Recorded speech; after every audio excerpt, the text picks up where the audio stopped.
4 desaparecimentos, uma verdade. A escuridão espreita onde menos esperamos. Vamos explorar as verdades perdidas, onde histórias reais são mais estranhas e sombrias que a ficção. No episódio arrepiante de hoje, desvendaremos 4 desaparecimentos assustadores, cada um repleto de mistério, desgosto e justiça há muito aguardada. Cara Enid Vaughn era uma mulher diabética que lutava contra seus demônios interiores na pacata cidade de Natchitoches Parish. Após ameaçar cair no rio Cane, ela desapareceu em 1993 junto com seu Honda Civic, sem vestígios, sem respostas, até que uma descoberta chocante, 28 anos depois, mudou tudo. E temos Angela Mack e seu filho de 4 anos, Mike, que desapareceram do interior do Missouri. Um lar desfeito, relacionamentos problemáticos e um rastro de mentiras quase enterraram a verdade. Mas quase 20 anos depois, uma confissão distorcida finalmente expôs um assassino e um segredo horripilante que deixou uma comunidade arrasada. Barbara Tucker tinha apenas 19 anos, cheia de vida, talento e ambição, até que uma caminhada até sua aula noturna na faculdade, em 1980, se tornou fatal. Seu assassinato permaneceria sem solução por 4 décadas, mas um detetive determinado e uma descoberta em DNA finalmente dariam um nome e um rosto ao horror. E finalmente, Krista Luth, uma botânica amante dos animais, com sonhos em Cornell, que simplesmente desapareceu a caminho da aula. Seu gato foi deixado para trás, o jantar ainda quente no fogão. Todos os sinais apontavam para alguém que ela conhecia. Mas seriam as evidências suficientes para provar o que realmente aconteceu naquela noite? Cada um desses casos levanta uma pergunta impossível. Como alguém pode desaparecer tão completamente e por que leva décadas para a verdade vir à tona? Continue conosco, porque o que acontece a seguir o deixará sem palavras. Processo de caso número 1. O desaparecimento e a descoberta de Cara Enid Vaughn. Nosso primeiro caso envolve a trágica história de Cara Enid Vaughn, uma mulher de 40 anos da paróquia de Natchitoches, Louisiana. Cara convivia com o fardo do diabetes e dependia de medicamentos para controlar sua condição. No entanto, os desafios que ela enfrentava iam muito além de sua saúde física. Apesar de estar cercada por familiares e amigos, Cara carregava um peso emocional que a fazia se sentir isolada e profundamente sozinha, mesmo em sua cidade natal. As lutas de Cara eram em grande parte internas, escondidas daqueles ao seu redor. Mas, em um dia específico, ela fez uma confissão preocupante para sua irmã mais velha, Lynn Vaughn, que na época trabalhava como âncora da CNN Headline News. Cara fez uma ameaça assustadora de jogar seu carro no rio Cane, um curso d'água localizado ao sul do condado deles. Suas palavras soaram alarme, mas ninguém poderia prever a gravidade daquele momento. Em 1993, Cara saiu de casa com apenas uma pequena quantia em dinheiro e as chaves de seu Honda Civic. Ela foi embora e nunca mais voltou. Quando Lynn percebeu que Cara e seu carro estavam desaparecidos, em pânico, contatou a polícia local, relatando o desaparecimento da irmã e do veículo. O xerife iniciou uma investigação, esgotando todas as pistas possíveis na esperança de encontrá-la. Na época, uma série de assassinatos em série havia sido relatada ao longo do corredor de Shreveport, não muito longe da paróquia de Natchitoches. Lynn temia o pior, que um desses assassinos tivesse chegado à cidade e levado sua irmã. No entanto, nenhuma evidência sustentava essa teoria. O caso permaneceu estagnado, sem provas físicas, sem relatos de testemunhas oculares e sem sinal de Cara ou de seu veículo. Estava se tornando o que nenhuma família quer ouvir, um caso arquivado. Lin informou às autoridades a declaração perturbadora de Kara sobre ter entrado no rio Kane, o que levou a uma busca na área. Os investigadores vasculharam o rio e as paisagens ao redor exaustivamente, na esperança de encontrar alguma solução. Mas nada foi encontrado. Com o passar dos anos, a esperança se esvaiu. A família Vaughn ficou em um limbo doloroso, sem saber se deveria lamentar ou continuar a busca. Em 2012, após 19 anos de perguntas sem resposta, a mãe de Kara faleceu sem nunca saber o que havia acontecido com sua filha. A família permaneceu assombrada pela ausência de um desfecho, de Kara, da verdade. Lin Vaughn mais tarde compartilhou como costumava orar, implorando a Deus que não a deixasse morrer antes de descobrir o que havia acontecido com sua amada irmã. Então, quase 3 décadas depois, em março de 2021, 28 anos após o desaparecimento de Kara, ocorreu uma descoberta há muito aguardada. O gabinete do xerife recebeu uma ligação de um pescador local que relatou ter avistado um veículo submerso no rio Kane. Em 12 de março de 2021, uma equipe de mergulho foi enviada ao local. Em 15 de março, os mergulhadores do xerife, trabalhando em conjunto com a Unidade Marinha da paróquia de Calcasieu, localizaram e recuperaram um Honda Civic afundado nas profundezas do rio, o mesmo veículo que estava desaparecido desde 1993. Os mergulhadores revistaram cuidadosamente o veículo e fizeram uma descoberta de partir o coração. Restos mortais, juntamente com documentos de identificação de Kara N. Vaughan. Embora os itens indicassem fortemente que os restos mortais eram de Kara, o gabinete do xerife os enviou para análise forense para confirmar a identidade sem sombra de dúvida. Os exames retornaram com resultados conclusivos. Os restos mortais eram de fato de Kara. A notícia, embora devastadora, trouxe uma tão esperada sensação de resolução para a família Vaughn. Após quase 3 décadas de incerteza, eles finalmente encontraram respostas.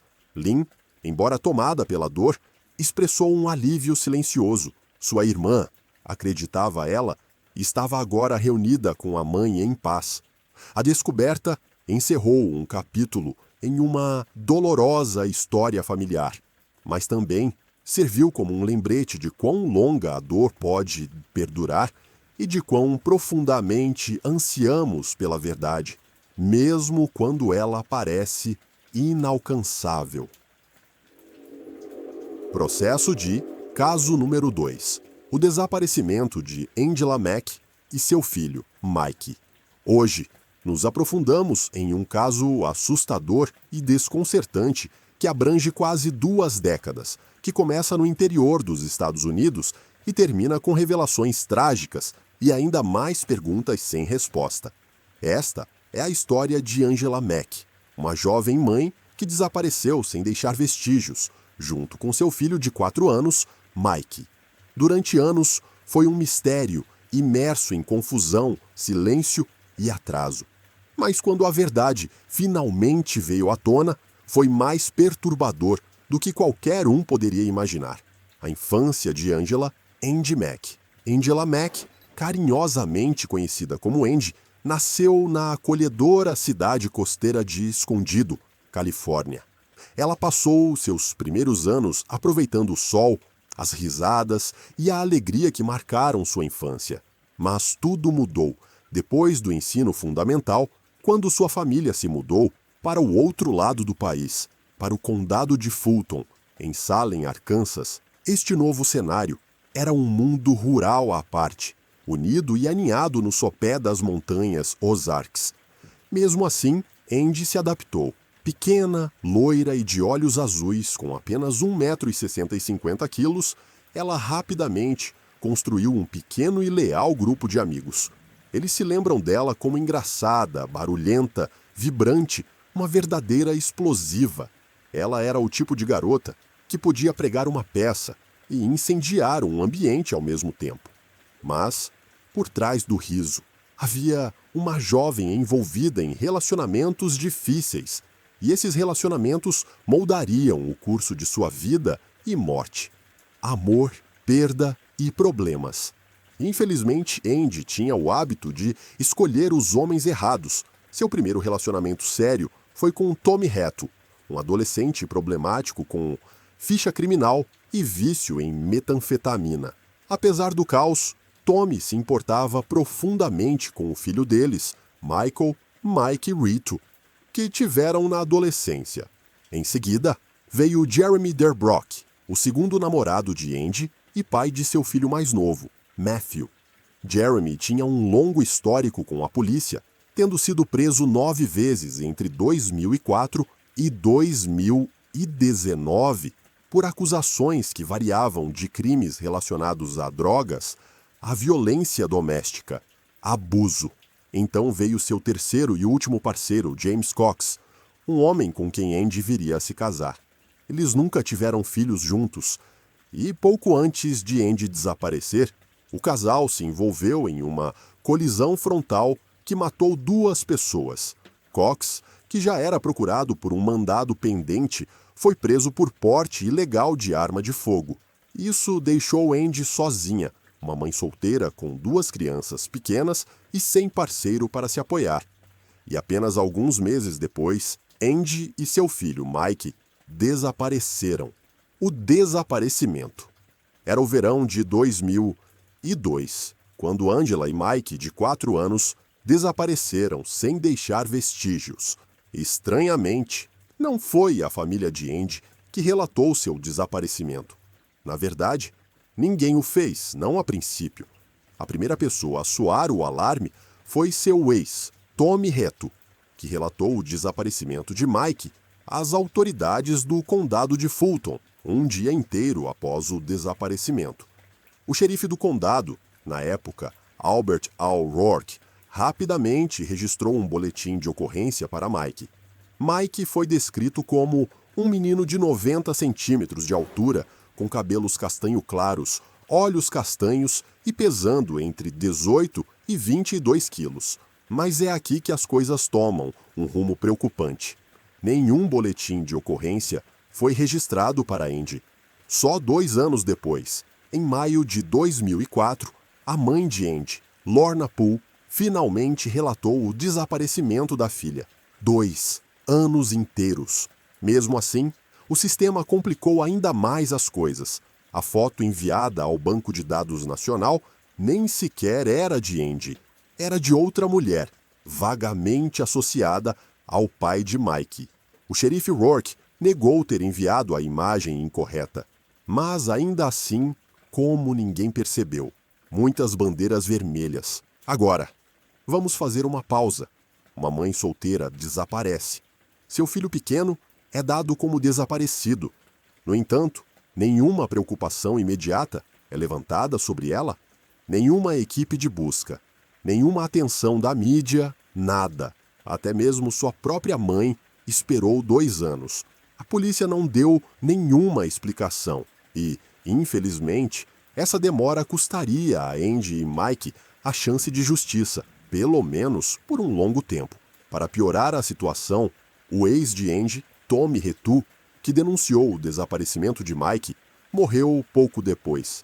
Após uma prisão violenta, Tommy confessou ter ingerido um coquetel de metanfetamina e heroína enquanto estava na prisão. Ele desmaiou, teve convulsões e morreu mais tarde naquela noite. Sua morte causou espanto, mas após uma investigação, ele foi inocentado de qualquer envolvimento no desaparecimento de Andy e Mike. Teorias, rumores e becos sem saída. Ao longo dos anos, teorias bizarras surgiram. Alguns disseram que Andy trocou o filho por uma passagem de ônibus. Outros alegaram que ela teve uma overdose e foi enterrada em uma cova rasa. Uma publicação no site do Projeto Charlie, supostamente do segundo namorado de Andy, Jeremy, ecoou um desses rumores, dizendo que ela sofreu uma overdose e foi enterrada em um terreno particular.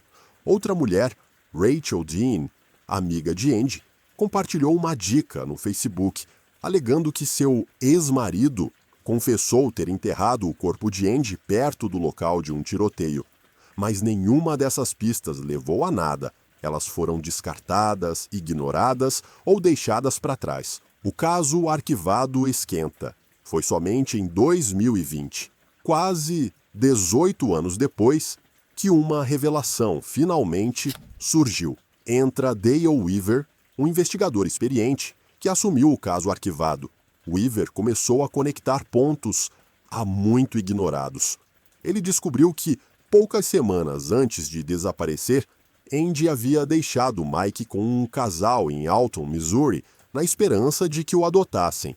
Ela mudou de ideia, comprou uma passagem de ônibus para Springfield e voltou para buscar seu filho. Ela foi buscada na rodoviária pelo mesmo casal, Clarence e Barbara Cruzen. Essa foi a última vez que alguém viu Andy viva. A verdade se revela. Weaver acionou o FBI, que começou a interrogar James Cox e seu irmão Jeremy, ambos atrás das grades. Eles apontaram o casal de Alton, Clarence e Barbara, como as últimas pessoas ligadas a Andy e Mike.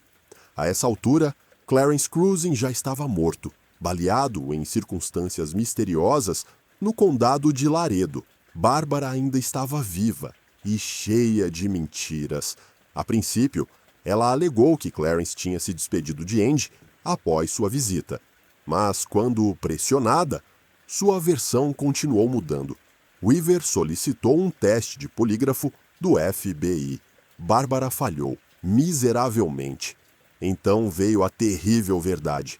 Barbara confessou que Clarence havia assassinado Andy e Mike e queimado seus corpos em uma fornalha em sua propriedade. Em 9 de abril de 2021, o gabinete do xerife do condado de Fulton confirmou a verdade há muito temida. Angela Mack e seu filho, Michael Hatto, foram assassinados. Perguntas sem resposta. Mas mesmo com esta resolução, muitas perguntas perturbadoras permanecem. Por que Andy tentou colocar Mike para adoção? Por que sua própria mãe não denunciou seu desaparecimento por 2 anos? Por que as autoridades locais atrasaram a investigação por tanto tempo?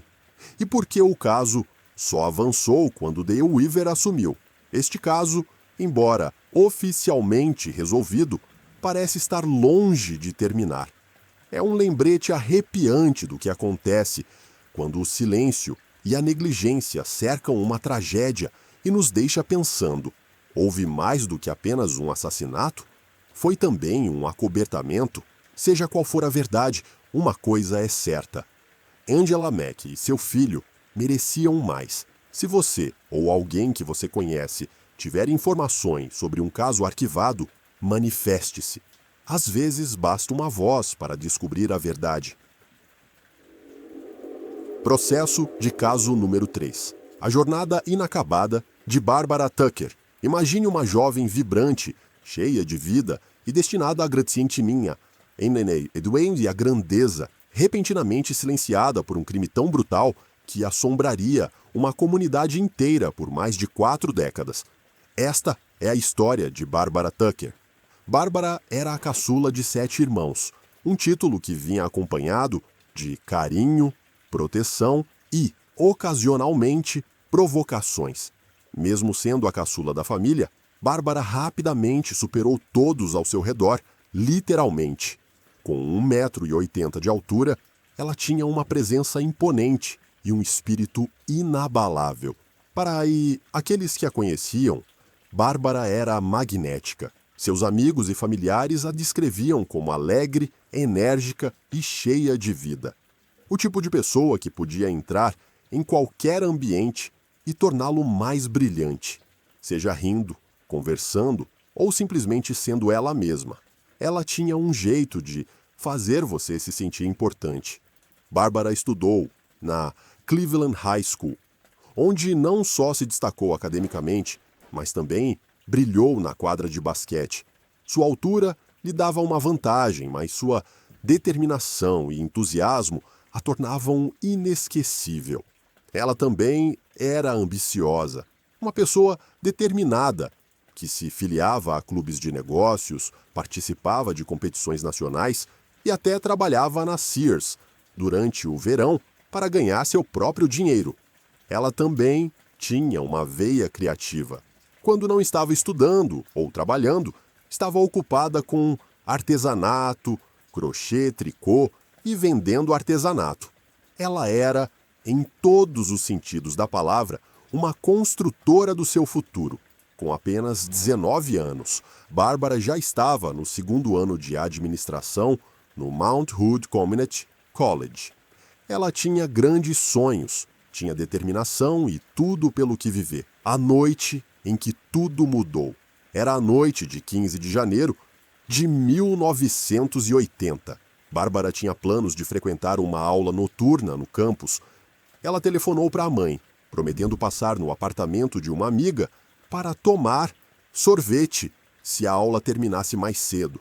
Foi uma conversa simples, um encontro de rotina, um encontro que ninguém sabia que seria o último. Bárbara saiu de seu apartamento na rua 23 Nordeste, caminhando em direção à sua sala de aula. Ela não conseguiu chegar lá. Os eventos que se seguiram foram reconstituídos pelos investigadores com base em depoimentos de testemunhas, um quebra-cabeça arrepiante de confusão, inação e horror. Uma mulher relatou ter visto Bárbara na mata perto do campus. Ela não estava sozinha. Um homem estava com ela. Outros a viram tentando freneticamente fazer sinal para os carros que passavam. Uma testemunha viu um homem com os olhos arregalados e atordoado emergir dos arbustos próximos. Várias pessoas se lembraram de ter visto um homem agarrando Bárbara pelo braço e arrastando-a para a mata. Ele foi descrito como tendo pouco mais de 20 anos, cerca de 1,80 m de altura, ombros largos e pescoço quadrado. Estava elegantemente vestido, com um gorro de esqui de malha bege, uma parca de esqui azul marinho e calças azuis, ou cinza. Testemunhas notaram seu andar arrogante que o destacava. No entanto, apesar desses avistamentos preocupantes, ninguém parou para ajudar. Muitos presumiram que fosse uma brincadeira ou algum jogo imprudente. Ninguém pediu ajuda e, quando alguém percebeu que algo estava errado, já era tarde demais. Na manhã seguinte, em 16 de janeiro, o corpo sem vida de Bárbara foi encontrado nos arbustos perto do estacionamento do campus. Um colega a encontrou. Sua família, que a esperava voltar para casa, recebeu uma visita devastadora do Departamento de Polícia de Gresham. A notícia os abalou. Os investigadores coletaram evidências físicas e entrevistaram testemunhas, mas nada de concreto surgiu. Todas as pistas terminavam em becos sem saída. O caso esfriou, soterrado pelo tempo, pela tristeza e pela frustração. A família que não desistia. A mãe de Bárbara, Louise Tucker, recusou-se a deixar o caso desaparecer em segundo plano. Ela manteve contato constante com a polícia e os promotores, nunca permitindo que esquecessem o nome de sua filha. Ela mantinha anotações manuscritas, registrando cada detalhe, cada atualização, qualquer coisa que pudesse aproximá-la da justiça. Uma de suas anotações dizia: "Se levar 10 anos, não me importo. Simplesmente não posso deixar isso para lá." A determinação dela contrastava fortemente com a do pai de Bárbara, Albert Tucker, que estava tão devastado pela perda da filha que não conseguia falar dela. Ele saía da sala sempre que o nome dela era mencionado. A dor era profunda demais, crua demais. Em 1989, Albert faleceu. 6 anos depois, Louise faleceu, sem nunca ter visto a justiça ser feita para a filha mais nova. Mas a luta não terminou com eles. Os irmãos de Bárbara continuaram de onde a mãe parou. Por décadas, eles carregaram a tocha da justiça, agarrando-se à esperança, por mais tênue que parecesse, uma abertura no caso. 41 anos depois, em 2018, um detetive chamado Aaron Turner se interessou pessoalmente pelo caso arquivado de Bárbara. Ele prometeu à irmã dela, Susan Patter, que não descansaria até que o mistério fosse resolvido. E em 2021, sua promessa foi cumprida. Graças aos avanços na tecnologia de DNA, as evidências físicas coletadas na cena do crime finalmente deram aos investigadores a pista que esperavam há mais de 40 anos. O perfil de DNA correspondia a um homem chamado Robert Plimpton, de Dale. Em 8 de junho de 2021, Plimpton foi preso pela polícia de Gresham. Na época do assassinato, Plimpton tinha apenas 16 anos e era aluno da Reynolds High School. Ele já havia sido preso em 1997, mas o caso foi arquivado por falta de provas. Agora, o DNA não mentia. Apesar da idade na época do crime, Plimpton está sendo acusado e julgado como adulto. Ele se declarou inocente. Seu caso ainda está tramitando nos tribunais. Justiça adiada, mas não negada. A vida de Barbara Tucker era cheia de promessas. Sua história era de ambição, gentileza e energia implacável. Sua morte foi uma tragédia que abalou sua família, seus amigos e toda uma comunidade. Mas sua história não termina em silêncio. Termina com a verdade finalmente rompendo a escuridão, impulsionada pela esperança imorredora de uma mãe, pela devoção de uma família e pela persistência daqueles que se recusaram a deixar sua memória se apagar. A justiça para Barbara Tucker pode ter levado mais de 4 décadas, mas finalmente está ao seu alcance. Se você ou alguém que você conhece tiver informações sobre um caso não resolvido, entre em contato. Porque todo nome merece respostas. Toda história merece um encerramento. Processo de caso número 4. O desaparecimento de Krista Lutte. Krista Lutte era o tipo de pessoa de quem todos gostavam. Amigável, inteligente e bondosa, ela tinha um profundo amor por plantas e uma afeição ainda maior por seu gato, que raramente estava fora de sua vista. Com um diploma em botânica, já na bagagem e ambições de cursar uma segunda graduação em horticultura, Krista estava a caminho de construir uma vida cheia de crescimento, tanto literal quanto metaforicamente. Ela sonhava em conquistar uma vaga no prestigiado programa de pós-graduação da Universidade Cornell, mas sua vida deu uma guinada no outono de 2008. Após o fim do relacionamento com Brad Cornea, seu namorado, Krista teve que lidar com a vida sozinha. Mudou-se para um modesto apartamento sublocado e teve dificuldades para pagar o aluguel, algo que ela e Brad costumavam dividir. A pressão financeira aumentou. Ela considerou vender sua caminhonete e aceitar um emprego de meio período como garçonete para se manter. No entanto, suas dificuldades não eram apenas financeiras. De acordo com seu pai, Krista confidenciou a ele que Brad não parava de ligar para ela depois do término. Suas tentativas incessantes de contatá-la continuaram por semanas e, embora não esteja claro exatamente o que ele queria, a situação claramente a deixou desconfortável. Em 11 de novembro de 2008, Krista saiu de seu apartamento para assistir à aula das 18h30, em uma estufa próxima. Uma vizinha a viu naquela noite. A conversa foi casual e animada. Não havia sinais de sofrimento, mas Krista nunca mais foi à aula. E depois daquele momento, ninguém mais a viu. A preocupação cresceu rapidamente entre seus amigos. Ligações telefônicas não foram atendidas. Mensagens não foram respondidas. Eventualmente, alguns deles decidiram verificar seu apartamento. A porta estava trancada. Quando conseguiram entrar, o que encontraram foi assustador. Seu gato, seu companheiro constante, estava sozinho. A luz da sala ainda estava acesa. Uma panela de comida estava no fogão, coberta, como se ela estivesse cozinhando e esperasse voltar. Tudo parecia congelado no tempo, exceto Krista, que havia sumido. Seus amigos e familiares souberam imediatamente que algo estava errado. Krista era responsável. Ela não era alguém que abandonaria seu amado animal de estimação ou desapareceria sem avisar ninguém. Quando a investigação começou, as suspeitas rapidamente se voltaram para a última pessoa que a contatara obsessivamente, Brad Cornea.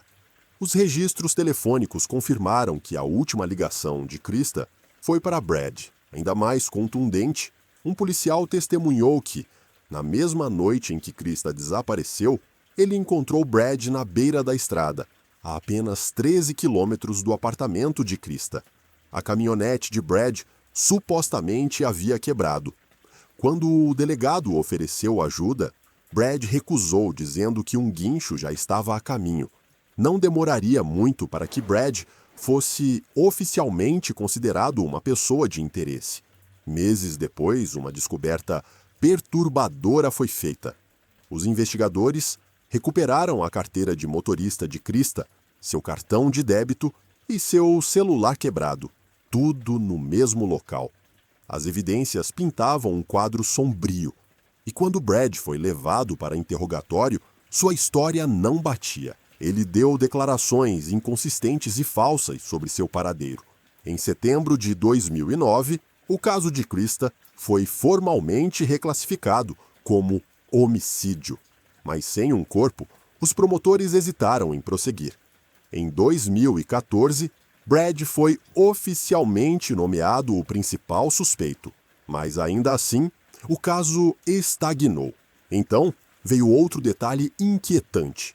Brad havia acumulado mais de $500 em acusações de pornografia no celular de Krista após seu desaparecimento. Parecia que ele não estava apenas tentando apagar a presença dela, mas sim explorando-a. Os detetives acreditavam saber o que aconteceu. Krista, sempre bondosa e talvez ainda esperançosa de um desfecho, pode ter concordado em ir com Brad para a aula. Dados telefônicos corroboraram essa teoria.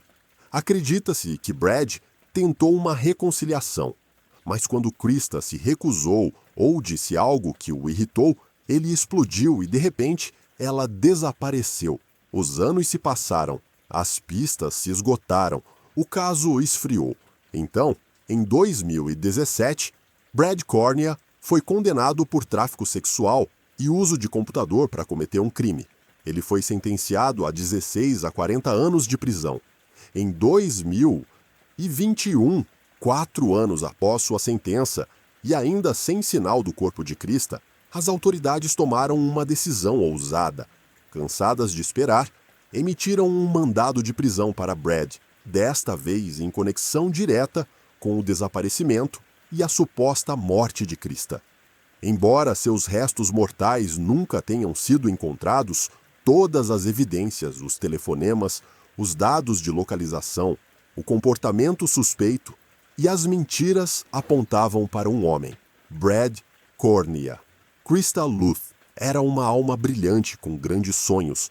Ela merecia muito mais do que se tornar mais uma pessoa desaparecida em um arquivo esquecido. E, embora a justiça possa ser lenta, ela não desistiu. A questão permanece. O corpo de Krista algum dia será encontrado? E Brad Cornea algum dia dirá a verdade? Isso conclui o vídeo de hoje. Espero, sinceramente, que isso tenha lhe dado uma visão valiosa sobre alguns dos casos mais negligenciados ao longo dos anos. Se você achou isso útil, por favor, curta, inscreva-se e ative as notificações para ficar por dentro das novidades. Se não souber o que comentar, deixe um 555 para me avisar que você assistiu até o final. Obrigado novamente pelo seu tempo e apoio. Tem mais novidades a caminho, então fique ligado.